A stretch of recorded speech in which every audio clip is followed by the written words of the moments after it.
I've just bought the cheapest 911 GT3 in the world. Today, we're going to try and rebuild it in 24 hours. The GT3 is a car that I've already bought, rebuilt, but sold, as it was way too expensive to bring back to the UK. But oh, did I love that car. Wow. So when the opportunity came up in the UK to get another one, but this time even cheaper, I was all over it. Oh, more bonus time. Come on. Sold. Yes! Oh no! Sold on approval. What does that mean? Didn't meet reserve. Oh. Luckily for me, the sale was approved. It is Porsche day. And what a day for it. Right, apparently it runs and drives. If it can... If it runs and drives onto this trailer, then it's a great start. I think we might be able to repair this in 24 hours. Yeah, look at my jacket. Look, man, you can see me from a mile off. Oh. Oh my.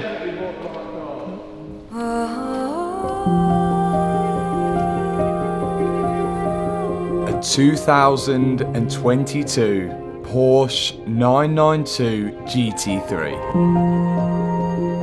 And it still looks incredible as ever, even though it is crashed. And on my first impressions, it didn't look that bad. But the truth will be told. I don't know why there's no back. Where's that gone? Yeah, I don't know why there's no back. That's expensive. Yeah, that is expensive. Was it 10 grand for a bonnet? 11,000. 11? Oh, look at it. Oh no. The back. Oh. See this bit here? Oh yeah. Ooh. Oh, there's a bit of perishment going on here. Oh no. Oh, it's so good. So good. Now, unfortunately, but also fortunately at the same time, this is an automatic. It's PDK, which is probably one of the best gearboxes you can get, bar the manual gearbox. I've got nose lift on this one. Oh, it's like supercar. It's only done 4,000 miles. It's a full grey and black interior. Comes with the roll cage. The seats are good, and there's not one single airbag deployed in here, which should mean that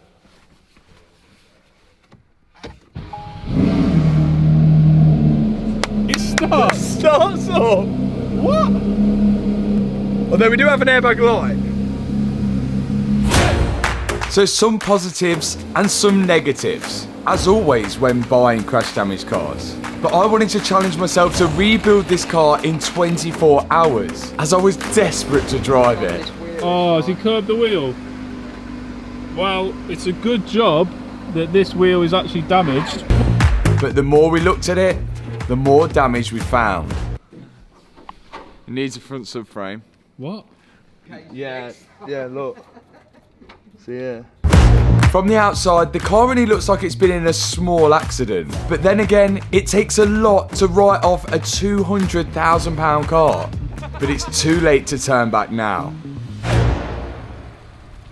I'm excited to start this thing, and we've got a cheeky little head start. From our walk round at Copart, I've already rang Porsche and ordered a few parts, which are here already. My dad is gonna go and get them now, but in the meantime, we've got some stuff to do. We might as well, yeah, let's get in there and then we'll explain it. Come on. Off we go to Silverstone. Oh, so you know where you're going With then? some...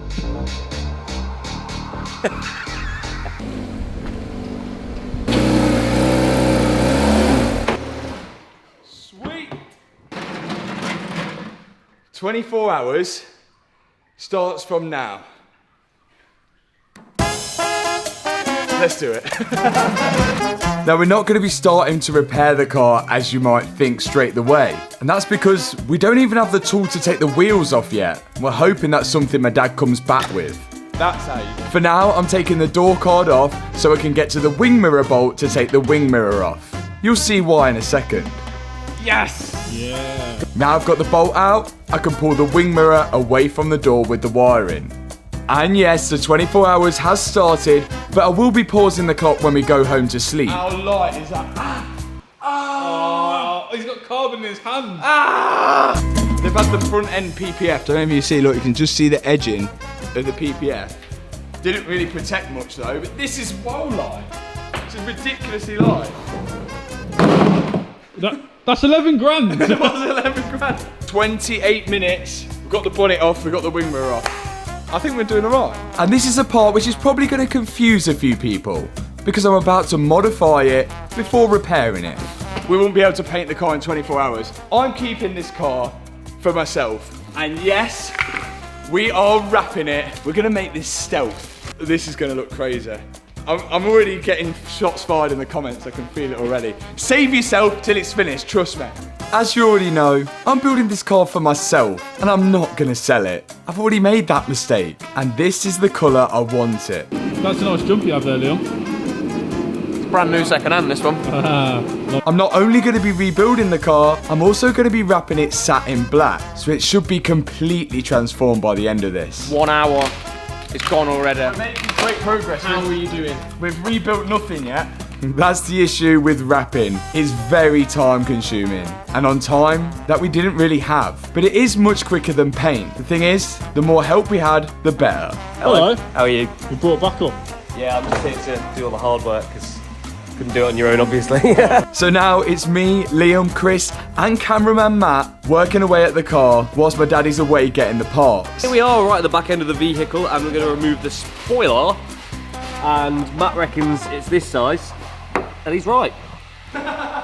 So we've got 2 bolts here, 2 down, 2 to go. Oh, it's Velcroed on. What? Velcro. Yeah, I used to have them on my shoes when I was like 30. You mean the light up ones? Hopefully, we can get a carbon one. If not, it's going to be difficult to wrap, so I'm nominating Chris to wrap it. And just as I was finishing off the rear quarter, my dad come back from his trip. We've got 22 hours left. Oh yeah, there is a van full of parts. So Tony's just arrived with all the parts and he's left some of them at Silverstone. Will Main are on the way now to get the wheels, so hopefully in the back of this van we've got a wheel, otherwise we've got a big problem. Yeah, there's a lot of parts here, but as Matt mentioned, we noticed when we picked up the car there was damage to the front left wheel, which definitely wasn't repairable. So I've ordered a new wheel from Porsche. We're just hoping that my dad actually picked it up. Hopefully this is a wheel. Please be a wheel. Oh no. Let's have a look. It looks quite light for a wheel. It's a wheel. Yeah! And here's the moment of truth, finding out whether it's the correct wheel. Yeah, that looks good. It is good. Is it magnesium? Oh my god! Wow, that's well light. £2,500 for this. Wow. And my dad even picked up the big torque wrench you need for getting off these centre lock wheels. So now we can actually start removing the wheels and begin repairing the car. But I've just got to finish off this rear quarter.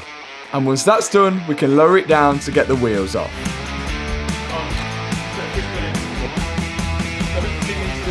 This is what I mean. Oh, that was easy.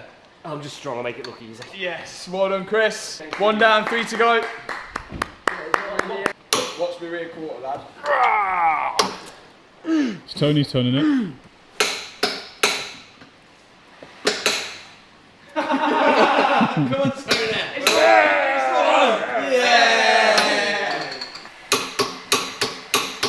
Oh, Come on, man! can't do it! Come on, man! You're getting his feet off the floor! So he was I checking, thought you go to the gym. he was checking the mick out of me. He was taking the mick out of you. I can't get it off. Shall I have a go? This one could be the tightest. This is definitely the tightest.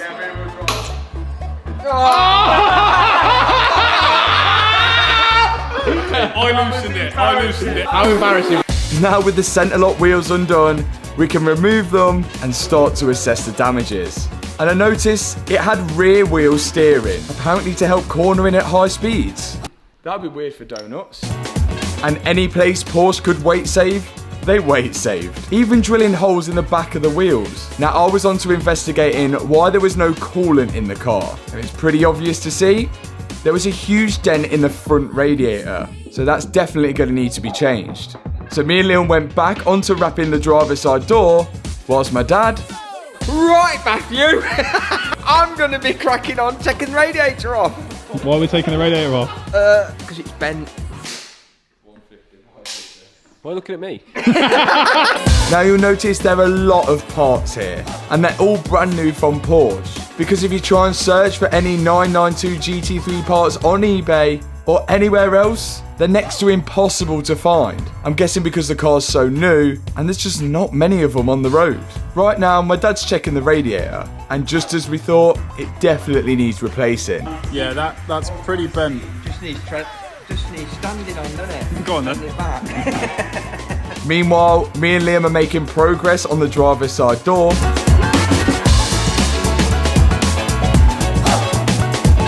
And speaking of doors, we had a knock on the unit door. The man behind the door is...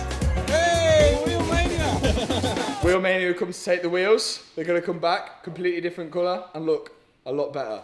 What colour? We'll find out. 21 hours, 4 minutes and 42 seconds. How long you've got?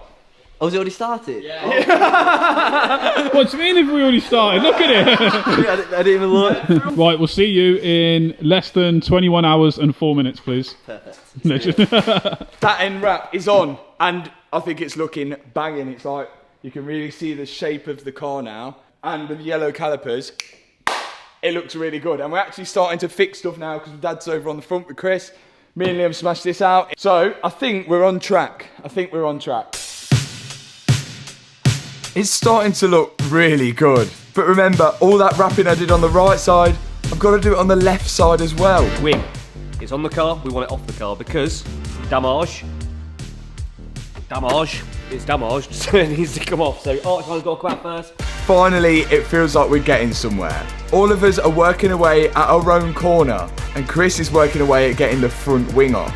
Luckily, the arch lining is still in one piece, so we can reuse that. But the front wing does have some damage, and so does the headlight, which is going to be expensive. And we're going to have to work out why it has a lot of missing parts on the rear end later in the video, because that's going to be so expensive to replace. Right now, we're concentrating on the front. Normally it goes through the front, but that's bent, so it's hard to get through. Yeah. Yes. Well done, mate. So these headlights get stolen quite a lot, and they don't actually get stolen for the headlight, believe it or not, even though they're $2.5 grand, I think they're around that, or $3 grand, can't remember.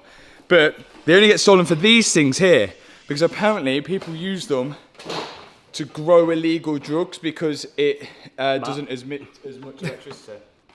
No way, that's so dumb. No, that is so dumb. That is not real. Wait, no, we can just unbolt this bracket, surely. No, it's riveted. There's no way that they're Look, that that stupid. bracket's riveted. You're telling me you have to disconnect the aircon, lose all your gas to take a wing off. Professionals have been in and let the aircon gas out, so the good news now is that we can disconnect these aircon lines to get the wing off. So, here we go, off it comes. One wing off. One wing off. We also need this. That's why I looked after it. Well done. Okay. No worries.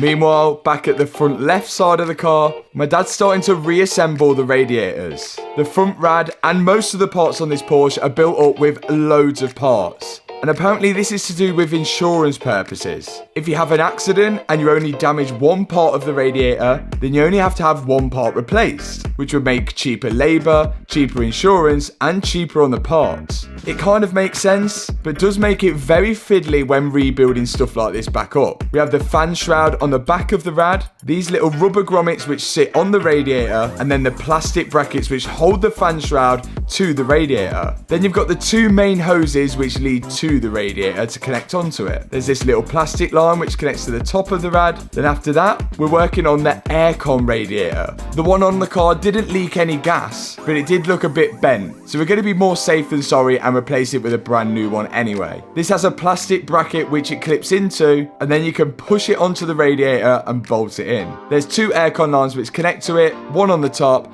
and one on the bottom. And these are bolted in because they hold such high pressure gas. And that's the front left radiator almost complete. Just need to add this plastic shrouding over it, which guides the air into it and keeps it nice and cool. The wing mirrors are going to be difficult to wrap. They're grey wing mirrors, and we've got carbon ones to go on so I don't have to wrap them. And with the carbon mirrors, we've also got these little carbon bits to match the carbon roof. It's going to look brilliant. It's literally one bolt. It was literally one bolt, and there it is at the back. So Chris got onto it with unscrewing that one bolt. There it is. And then he could lift the little plastic trim out of its place and replace it with the new carbon one. It's these little details that are going to completely transform this car, especially matching that carbon roof. Oh, that looks sick. And it only took me 4 seconds. That is a nice box. Matt, it's come in the right colour, we ain't even got to wrap it. Look at that. Matt, I wouldn't even bother, mate. Yeah, don't bother. As the body panels started to show up, we all grouped together to wrap them all. Me and Liam doing the passenger side door as we did on the other side, and Chris, my dad, and Matt the cameraman doing the front wing. And this is a pretty cool moment where all of us are working together to build a pretty cool car. And I guess not much has changed over the years. I'm still building cars, but it's gone from wet restaurant car parks to my own unit and some pretty expensive cars. But I guess that's what happens when you persist on chasing your dreams. Right, 17 hours remaining, and that bonnet, the carbon fibre bonnet, was £11,000, and the lads have just said, wouldn't it be cool if you had an exposed carbon fibre bonnet? Liam, don't you think it'd be cool if it had a carbon fibre bonnet? Oh yeah, it'd be absolutely fantastic. Yeah. We're thinking there is a possibility this could be exposed carbon fibre because it's not going to be painted. Oh yeah, then we could just PPF it. Should we see? Oh. Oh, what is it? Oh, it's white. It's white! Oh no! That's going to be worst horrible colour because to you're wrap. going to open the boot and you're going to see white. No, because normally it's exposed carbon underneath. Let's see. Green coat. Oh no, it's taped up. Oh, it is Oh, carbon. they've painted, they've primed it. That is carbon, yeah. It's carbon. Look, it's carbon, you said. Carbon. Yeah, Yeah. look, carbon fibre. If that was If the top, if they didn't spend the time primering it, it would have been well cool. Sand it off. I feel like they do it on purpose just to scam you out. Sand it Yeah, off. they probably charge you more to not primer it. Look, it would have been like dry carbon if they didn't paint it. It's the plastic bit, isn't it? Oh yeah, because it's plastic reinforced carbon. Or carbon the first reinforced plastic. Production car ever to have plastic reinforced carbon on. so does that mean it's just got carbon underneath? It's just got carbon underneath and it's Oh, plastic you got on the scammed top. then. Yeah, it's a bit of a con really. They could just sell you a carbon fibre one, that'd be Do you cool. want to write them a letter? Yeah, I'm going to complain. With time still ticking away, we've still got a lot to do. Even just wrapping this rear bumper took hours. You can see the time ticking down here. As it's such an awkward shape, it's impossible to do it in one piece of wrap. But then we was revisited by Wheelmania. The rear. Oh, they look sick. With some freshly refurbed wheels. That is the damage to the old wheel. That one. Oh yeah. Oh yeah, it's bent and everything, isn't it? Yeah. Wow. Wheelmania have delivered the wheels. We've gone for a champagne colour, the same as a Lamborghini Huracan Performante. Saturn, of course. These are 20-inch on the front and on the back, 21-inch. And the stock wheels are pretty good, to be fair. Like, they're really light. And Wheelmania have not painted the centres, so we know that the lock-in will lock into it and not take off any of the paint. Now, we've got to get these wheels on because we've got damage to the subframe. So we're going to get them off the ramp here and put it on the ramp there, so we can have a look at the damage on the subframe and change it over. So these wheels have got to go on to do that. So let's get to it. These wheels are looking incredible. Whilst they're putting the wheels on, I'm going to sort out food. We don't really have much time to go get anything, so of course, it's Y food time. This is perfect for the 24-hour challenge. I'm perfect for people who are on the go like us. Inside one of these drinks, there's 26 vitamins and minerals. It's high in fiber, high in protein, it's lactose-free, it's gluten-free, and there's no added sugar. This is a flavour I've not actually tried before. fudge brownie. What these actually are a milkshake which replaces a meal. It's not a diet drink, it's not a protein shake. It simply just replaces a meal throughout the day. We've missed breakfast and dinner at the minute, so yeah, it's good, that one. I think the champagne colour is matching so nicely with the satin black. And of course, we've got a brand new tyre on the front. There's 500 calories in one bottle, so it's sure to keep you full for your next meal. So whether you have it for breakfast, lunch, or dinner, or all three, it'll keep you going throughout the day. And obviously, there's enough in there to give you what your body needs. Not only that, they do vegan options. The bottle's 100% recyclable, so you can be sure we're keeping the earth clean with our naturally aspirated 4-litre engine. Now these wheels have a special tightening sequence, which I'm about to show you. You tighten it up to 100 Newton meters, and then you mark exactly where that 100 Newton meters is, which is there. And then when I tighten it up further, where it says stop, that is the maximum torque load. So as I turn it here, so between here and here should be around 400 Newton meters, which is what it should be torqued to. And we've got a torque wrench which goes up to 450 Newton meters, so we don't need to do the marking, but it's just an example. Yeah! Bang on! Bang on! Crazy! Look at that. It's almost like Porsche thought of that.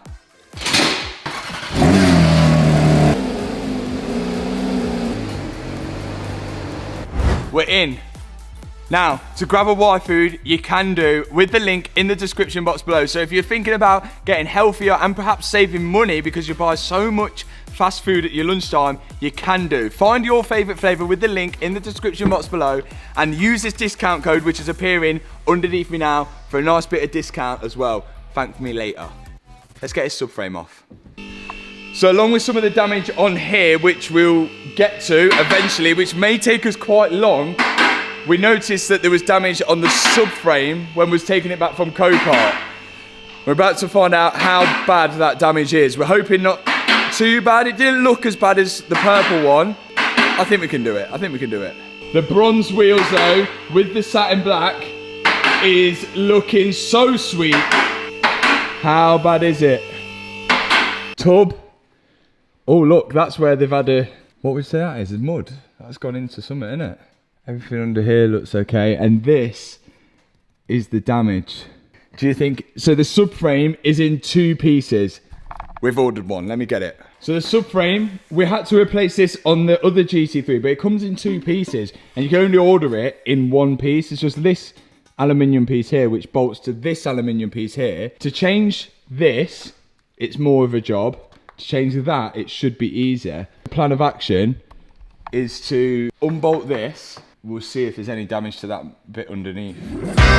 Let's hope the rest of the subframe underneath this paneling is all good, as it should save us a lot of time. That looks good. It does look good, there's not a scratch on it. Porsche techs might be like, oh, just replace the whole thing. But I really don't think we need to. Hey! There is not a scratch on that. Oh, good. Not a single scratch on it. This is going to be a quick replacement, and we've got 11 hours, 59 minutes to go. Now my dad's going to separate that front part of the subframe away from the rear part of the subframe, and then we can begin to switch it over for this damaged one. So upon further inspection, there's why on earth have they taken an under tray off here? The whole thing should have an under tray on. Look, it goes onto the, oh look, it's broke, look, it's broke, that's why. Yeah. So there's the whole underneath of the car needs an under tray. Yeah, look, but they're all bent. Now also some people will comment and say that the insurance have declared this as a write-off, to say that it's not worth repairing, which they have to take in loads of things into consideration when repairing a car like this into the cost. One, they have to buy everything new, yes, which we've done anyway, but they also have to take into consideration the hire car for the person who owned this car before, which have to give them a similar car whilst this car's being repaired, which is going to cost a lot, especially if they're having to wait for parts, because it could be a long hire of the car as well, and it's going to have to be similar to a GT3. So, and also they'd have to repair everything like for like. So something like this Like for me, I'd get rid of it. I'm not even bothered about that. But the insurance would have to do it as good as new. So all of that would add up. What I think's happened to this car is that it's been crashed and then taken to an insurance repair centre, and they've stripped off most of the damaged parts to do a quote for the insurance. After they've given the quote, they've wrote off the car and it's gone to Copart. But all the old parts have just been left at the body shop, hence no rear end. I actually think there'll be a body shop out there somewhere which has got a lot of the parts of this GT3 laying around. What would you do without plastic? Let me see your built-up wing. Big moment. That. And this one also did as well. There you go. That's how it went. Silly. Do you know what is silly? We've got 11 hours left and the car still looks like this. We better get a move on. My dad's now fitting the driver's side wing and me and Liam are wrapping the passenger side wing, even though it is satin black. And with both of the wings on, or fenders if you're American, we can now push the bumper in place without any of the trims on, so it's now easy for us to wrap. With the bumper clipped in, we can actually pull the wrap against something, whereas a lot of people think you would wrap the bumper off the car. It's actually a lot harder unless you got the bumper pinned down to something. And let's not forget the time ticking down in the background. Old headlight. Now, you can buy the headlights separately from Porsche, of course, but they don't come with all this stuff on. And inside the headlight, there's fans and actuators. And we actually missed this out on the Porsche, the purple Porsche. So Freddie, if you're watching, you need to go back and do this on the headlight and get the fans out of the old headlight and put them in here, because apparently there's some fans in here that we need to switch over. There's the fan. And what does that do? Just cool the cool the light. There's actually two fans. This is one, and the other one looks like a little turbo here. Now somehow we've managed to rope Dom in. He was only meant to be dropping off a few parts for us, but he wanted to get his hands dirty. So who better than someone who actually works at Porsche? I'm taking this off because it's perished. Oh, that is perished. Yeah, it's perished. Okay. So it looks like there was damage to the rear, and it kind of backs up my insurance theory. If there's damage to that plastic bracket, then there was likely to be damage to the bumper. So the insurance body shop had probably taken off the bumper to have a look at the damage underneath, and to take off the rear bumper, they've got to remove all the rear lights and the ducktail spoiler as well, which again, explains why I don't have it. So we're just building the bumper up, which consists of so many different parts. There's like plastic on the back. There's this plastic bit which holds the grille. There's this plastic bit which holds the daytime running lights. There's like shrouds, there's everything, and we're all clipping it all together.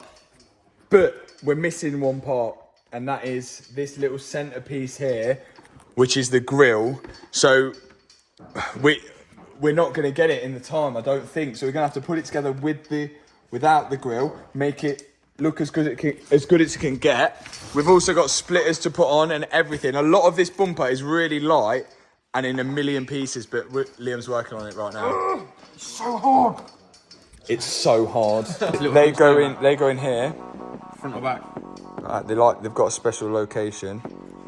Yeah, like that. That's it. And then you want to put your rivets in. I need a rivet gun. I'll go get you a rivet gun. Yeah? Yeah. Boom. Wow, legit.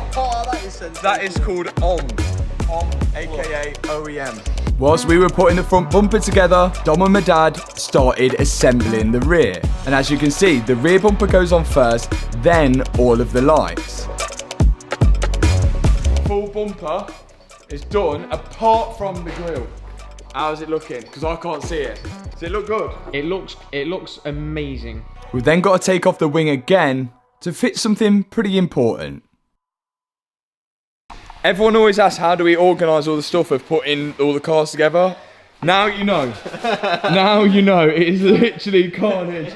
I don't know whether you call this organising or just throwing on the floor. It makes it more fun. It's like find the parcel. Now one thing we are going to change is the bonnet hinges. Any time a car's had a smash and it's got bonnet damage, it's likely that you put a new bonnet on and you can never get it to line up, and it's usually down to these things. So we're not taking any risks. These are going on like that. These are the little things that do take up that precious time, but these could be vital in getting the panels lined up. There's a crash sensor in the wing. This little thing is a crash sensor, and when this detects a hit, it'll send a signal through the airbag system to deploy an airbag, but it's not deployed an airbag. The crash sensor locates just behind the headlight, and I imagine in the crash it wasn't hit hard enough to deploy any airbags. But it would have been handy to have all the broken parts, because as you imagine, we've not only had to order the parts, we've had to order the bolts to hold them all in as well. That's lined up, that's lined up, that's lined up, that's lined up. Now we're on to lining all the panels up. Again, this could be really time consuming, but we're just trying to get it as best as possible for now. Yeah, once you put those bolts in, that should do it, you know. It's going to go into, you might want to go underneath.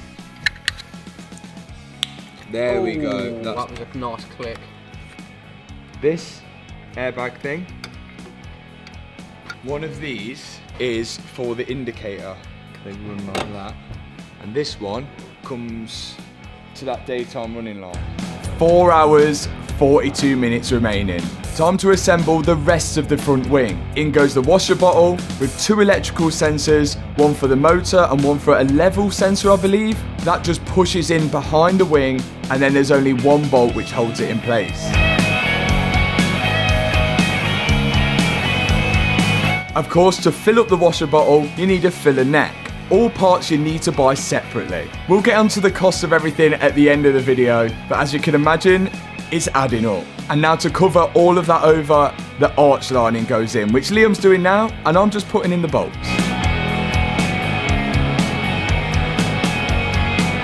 Then the side indicators, which sit on the bottom of both wings. And finally, we can clip in the kind of complete bumper. It's just missing the grille on the bottom, which somehow we forgot to order. But this was bound to happen when we was ordering so many parts. So the bolts that hold the bumper in have little, we call them hats. And it's got a little ridge there to stop you from squashing the bumper when you're tighten it. So they go in. There. If you say hit the light button, it lights up. And if I say subscribe, does that light up? Don't know, let's try it. Everybody hit that subscribe button, because we have worked so hard, and how long we got?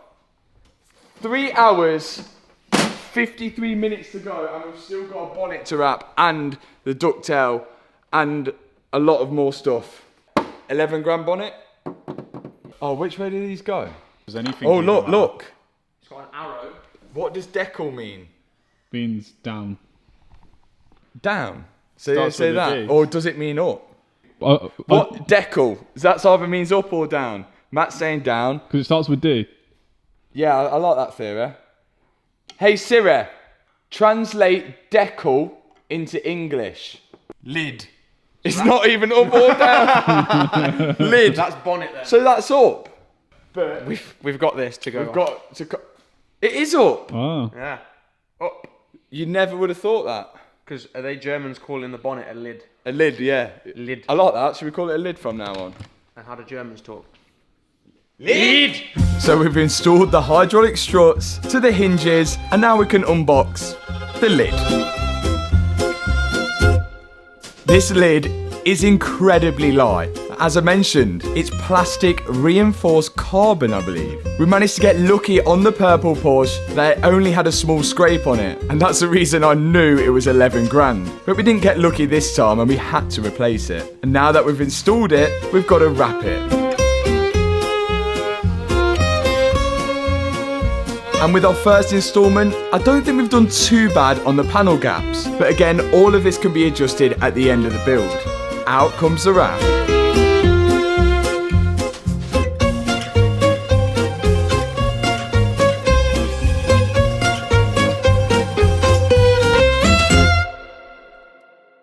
This is the old mirror, which I've got to take to pieces without breaking it to fit. Wow. The only problem is, I don't think that one's fitting that one, is it? No, that looks like the wrong side. Well done. Look at that. Oh look, I can see myself. Hello, viewers. Oh no, you can fast forward through that bit. Oh yes. Dun, dun. Show me a clip that's broke, because there ain't one. You didn't believe me, did you? Untrusting you are. Yes, I know. No tongues. Stab it in. What, just through the wrap? Wow, that looks good. Shame it's a Porsche. And it's got a little scratch Whoa. on it, but that's for memory. Whoa. Whoa. What did you just say? I don't know. Maybe Hannah will grow to like Porsches. It could be an age thing. It did take me a while, but once I'd driven one of these things, there's no turning back. And just look how nice it looks already. But we've still got a long way to go. My dad's put the carbon mirror caps on, and it's time for a time update. 1 hour 57 minutes left. We've still got a ducktail to wrap. My dad's putting the wing on. I've still got to wrap this because we can't get the carbon one just yet. It's not looking good. For some reason, me and Liam left one of the hardest parts to wrap last, the ducktail spoiler. So whilst we was doing that, my dad was installing the new carbon fibre mirrors into the doors, and then he could assemble the door card back together. Don't drop the bolt in there. 45 minutes remaining, and me and Liam have just found out that not only have we got to wrap this ducktail spoiler, it has air intakes in there, which we've got to assemble as well. That's because the air's meant to flow across the top of the roof, down the back of the window, and sort of underneath this spoiler straight into the air filters and into the engine at the back of the car. It is like a giant Lego piece we're building up now. So many components in such little parts. My dad managed to find the bolt that he dropped down the door card, which he can use to bolt in the wing mirror, and then after that, put the door card back together. Then he moves on to the back of the car, putting in the rear lights. There's 3 of them, one on the right, one on the left, and then the huge light bar which goes in the middle.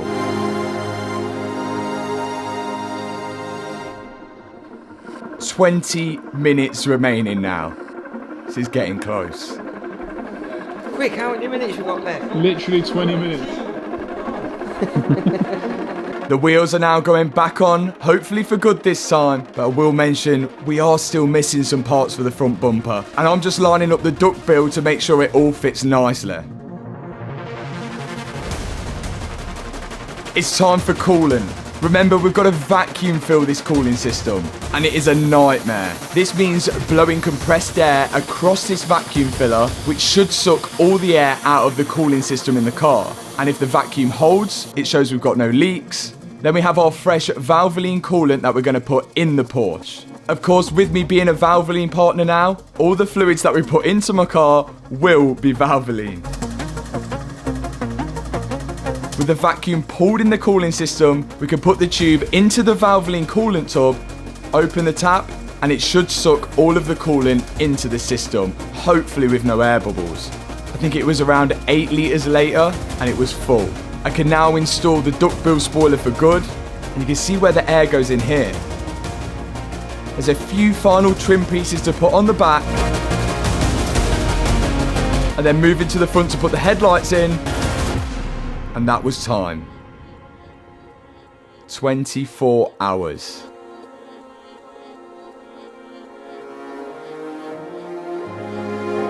We were so close. But just take a look how amazing it looks, even in this unfinished state. A lot better than 24 hours prior to this.